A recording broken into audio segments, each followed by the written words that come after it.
இடைக்கால பட்ஜெட்டை காட்டிலும் திருத்திய பட்ஜெட்டில் திட்டங்களுக்கான நிதி குறைவாக இருப்பது ஏன் என்று சட்டப்பேரவையில் நிதியமைச்சர் ஓ பன்னீர்செல்வம் விளக்கம் அளித்தார்.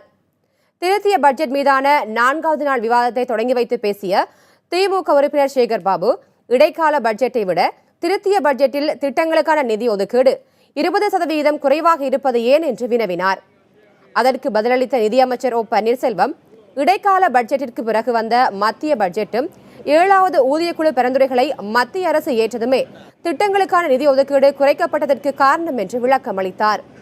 கடந்த 5 ஆண்டுகளில் நாட்டிலேயே கல்வியில் தமிழகம் முதலிடத்தில் இருப்பதாக கூறிய அமைச்சர் ஓ பன்னீர்செல்வம், உயர்கல்விக்கு 14,243 கோடி ரூபாயும், பள்ளிக்கல்விக்கு 84,941 கோடி ரூபாய் என கடந்த 5 ஆண்டுகளில் கல்விக்கு மட்டும் ஒட்டுமொத்தமாக 99,184 கோடி ரூபாய் ஒதுக்கப்பட்டிருப்பதாக தெரிவித்தார்.